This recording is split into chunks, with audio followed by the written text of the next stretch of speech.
Oh, why can't that man just sleep in heavenly peace?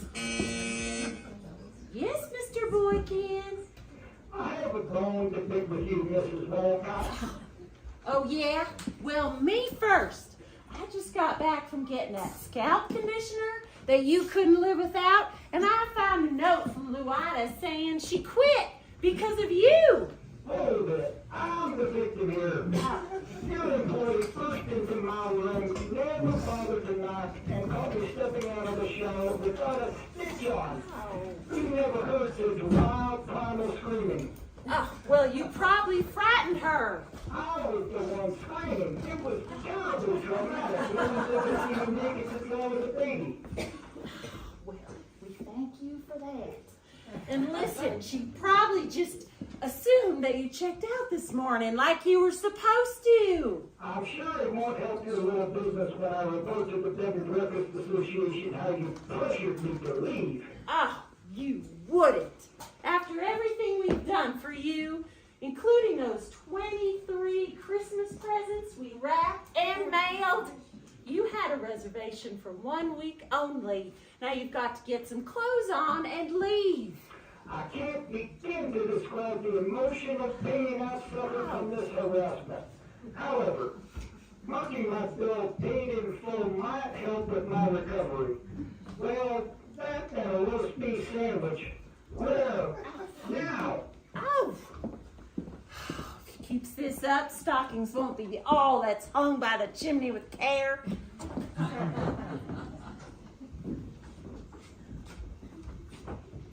Come now, Lenore. The coast is clear.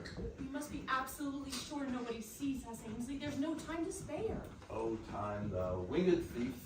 Rotten luck, the back gate was locked. Oh, disgraceful. Our society has become so mistrusting. Oh, governments.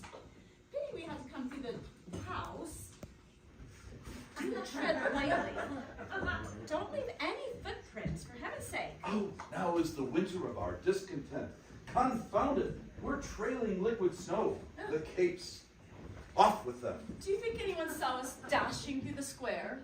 Oh, who would notice? We're just two ordinary people out for a brief winter stroll. You sure you're ready to do this, my little goddess dumpling? An actor is always prepared. 30 years I've trod these boards and I've never missed a cue. That's the spirit.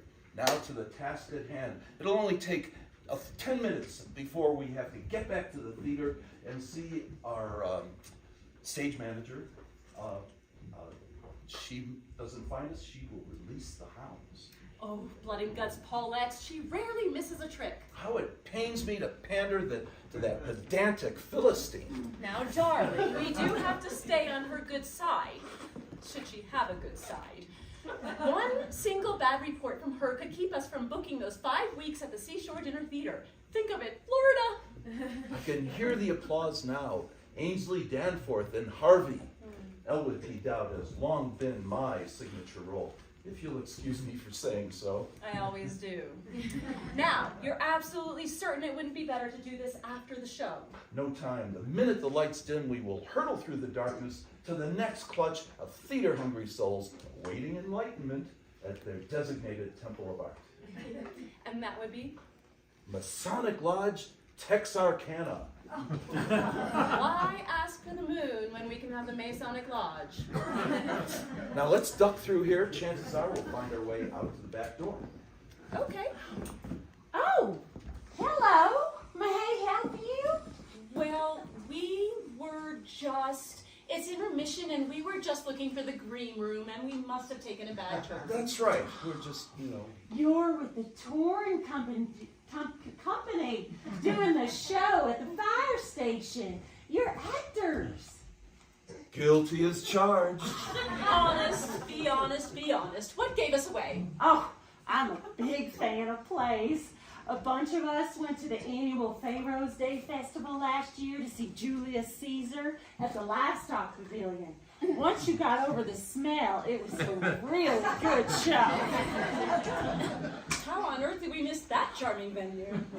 I had my heart set on seeing your play tonight, but unfortunately I'm stuck here with the problematic guest. Well, no theater aficionado should be deprived of our great talent, eh, Miss Benedict? No. We do have a minute or two. Yes, let's do the whole show right here, right now. A trumpet flourish. A Christmas carol, shamelessly abridged. Merry Christmas, Uncle. Bah, humbug. I'm Jacob Marley.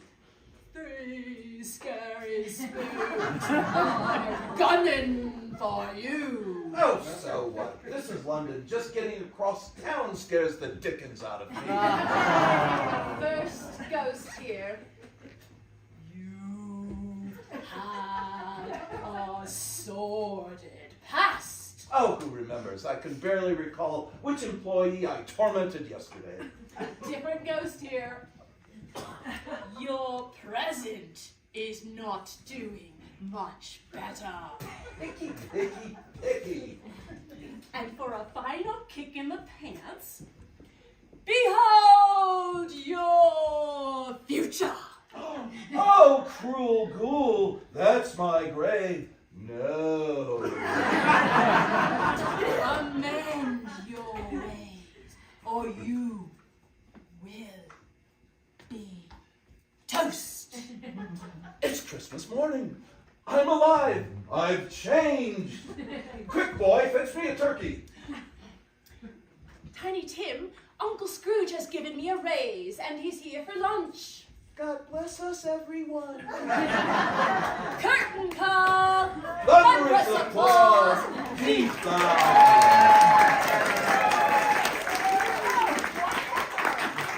That was almost as good as Julius Caesar, but way shorter. Thrilling. Oh, yes, indeed. Oh, that reminds me. I've got to get this bologna sandwich to Mr. Boykin. We are fresh out of roast beef. If you'll excuse me just a minute. By all means. The innkeeper's finally out of the way. This is our chance. Quickly, out the back door to fulfill the promise. Now hand over, Gareth, and let's get to it. Gareth, didn't you say your father's name was Edwin?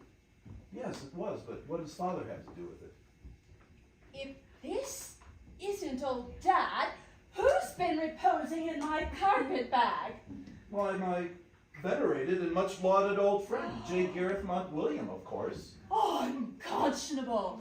In honor of our 30-year friendship, I've agreed to accompany you on this lower than low budget tour across the backside of nowhere to this tiny town on this very night so that you could sprinkle your father's ashes in the pecan grove behind his childhood home. And I'm getting all misty just thinking of your sacrifice. 6 weeks of food unfit for human consumption, pestilential hotel rooms with lumpy beds, and now you tell me that I have been entertaining thousands of theater goers so that you could keep a promise to a mere crony? A mere crony. Your hearing must be cutting out on you again, old girl. I never said Gareth was my father, but was like a father to me. It was he who gave me my life. Gareth Montwilliam took me, a lost and lonely boy from a poor family, into his little drama class there at New Trier High and opened the world to me. What he gave that budding thespian was the gift of the most precious gift, the gift of a lifetime. I owe everything to him. I always wondered who to blame. He sensed I possessed these exquisite talents and guided me to the career of a lifetime. I owe everything to him. And your orthodontist, your plastic surgeon, your hairdresser. My point is that last spring, as his final curtain rang down and we said our farewells, I promised him I would bring his ashes here in time for Christmas. Oh, Ainsley, I had no idea. Why, he was one of us. Of course I'll support you. Anything less would violate the actor's credo. To protect and provide for fellow footlighters. Never step on a line or draw focus unless absolutely necessary. And to keep all promises holy, especially if they lead to a paying gig. Break a leg! My, what a fine heart is yours, old sheep snuggle. All right, let's hurry. Well, we do have to remember that our actions are illegal in this tiny burg and might result in heavy fines, possibly even incarceration. Yeah, right. And you're far too poor, and I'm far too pretty to endure that fate. So, quickly, let's hurry. We'll scatter the ashes and then get back to the theater in time for the second act. After all, our public demands it. Yes. Brown mustard, not yellow mustard. Oh, it'll be a miracle if I survive that horrible little man. Well, Godspeed, good woman, and thank you so very much for allowing us this little respite. Yes, yes. We're just resting and getting ready for the second act. We're not breaking any laws. No laws at all. Ow! Zip, zip, my little lip.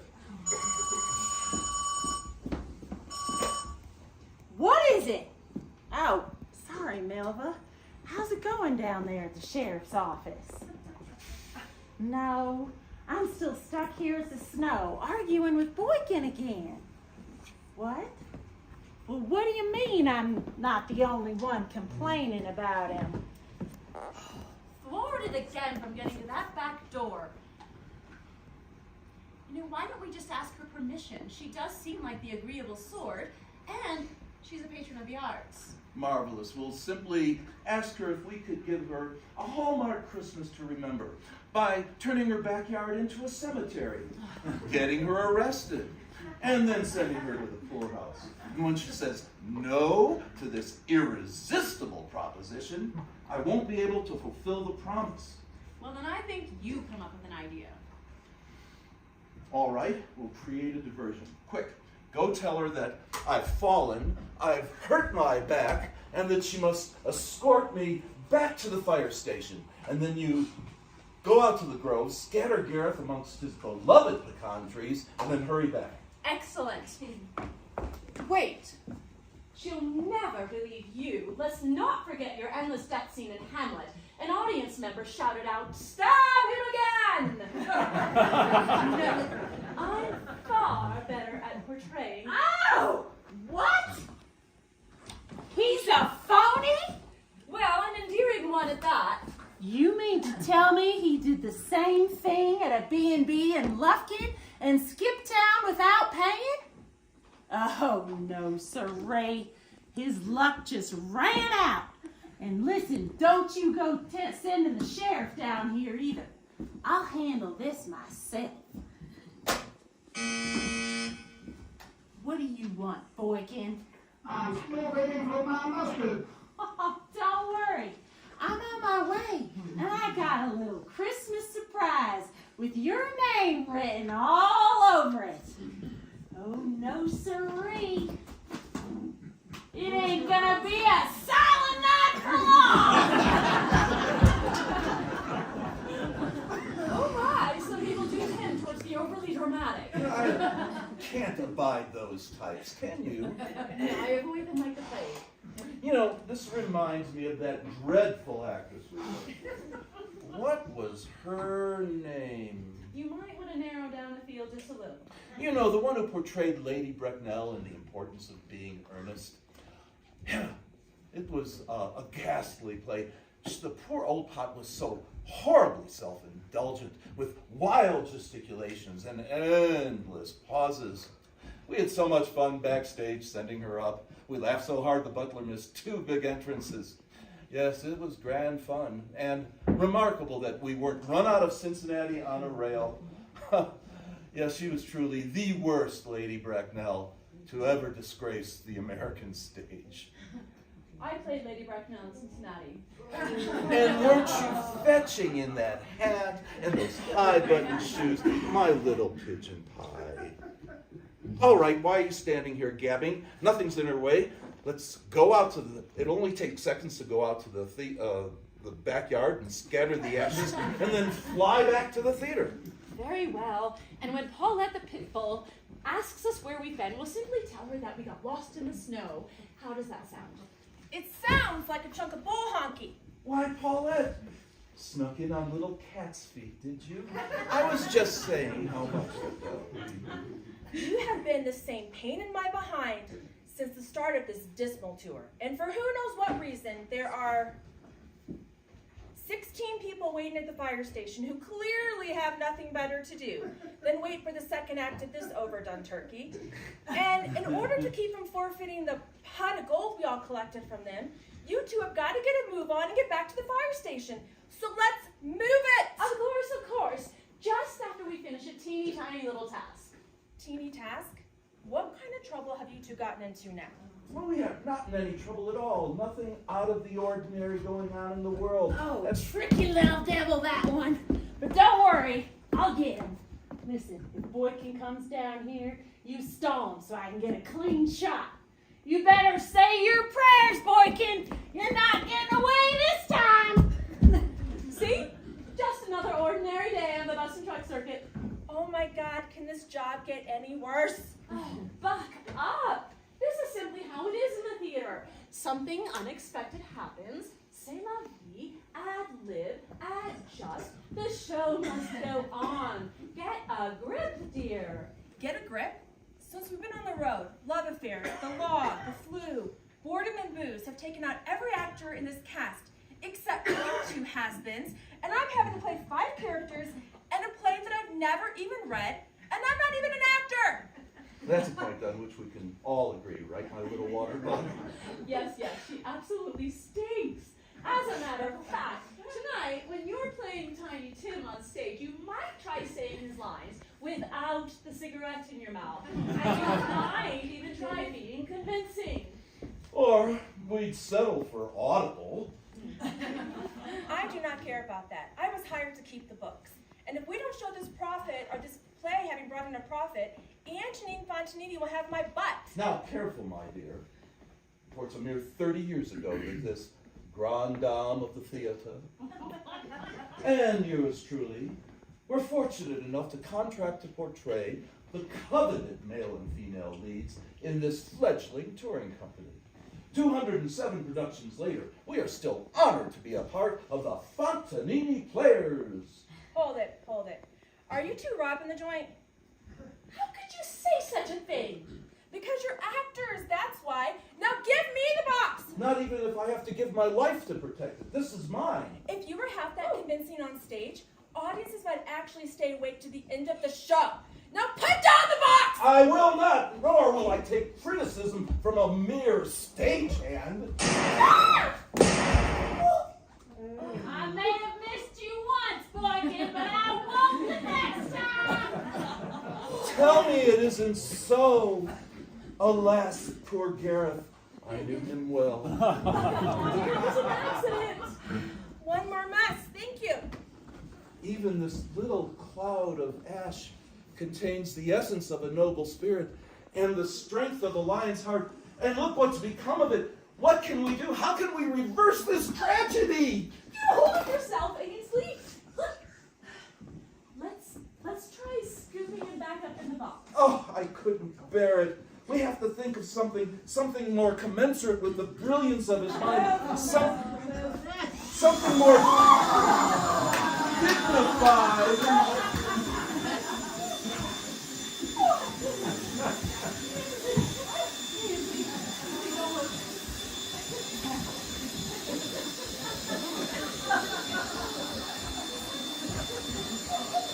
Oh, this is awful. All right. All right, that mess is cleaned up. Now we have got to get back for the second act. So let's go. We cannot betray the actor's credo. We have to get those ashes to the pecan grove. Think of something. I know you're right, but I cannot. I've got it. Yes, my little peach pit. This will demand the ultimate sacrifice on my part, but I am at peace with the prospect. Listen closely. Pick up on your cues. Oh, Paulette, you have uncloaked me. There's nothing left but to confess my feelings. We do not have time for this. We have got to get back to the theater. And we will, my little peach pit. But first, surely you must know, there's something so beguiling about a masterful woman. A what?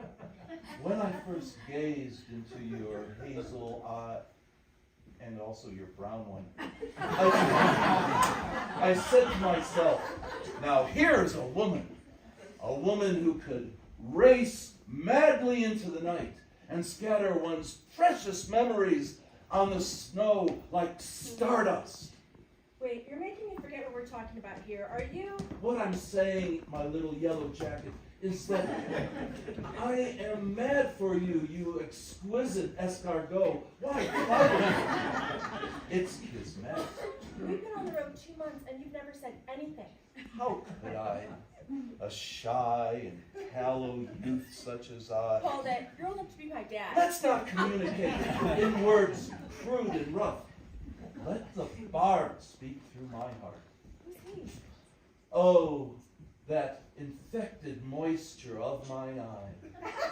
Oh, that false fire from which her cheeks so glowed.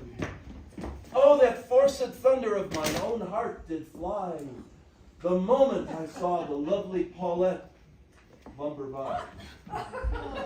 But wait, what am I thinking?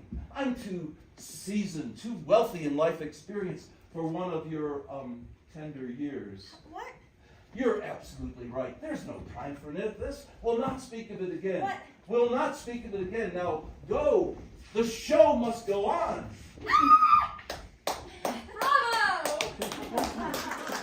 Brava! Another Danforth Benedict production. A marvelous one. We've always been quite the team, you and I. And you get better and better every time you seduce a stage manager. Oh, Ainsley, I do have to say how much I admire that you're willing to go to any extent to honor your dear friend Garrett. Oh, thank you. And you know, I will do the same for you when your time comes. I give you my solemn vow. In fact, accept it as my Christmas gift to you. Which means you did not get me a Christmas present. Bingo, but neither of us need concern ourselves with our demise. We're part of the theater. And the theater never dies. We are part, our spirits will live immortally.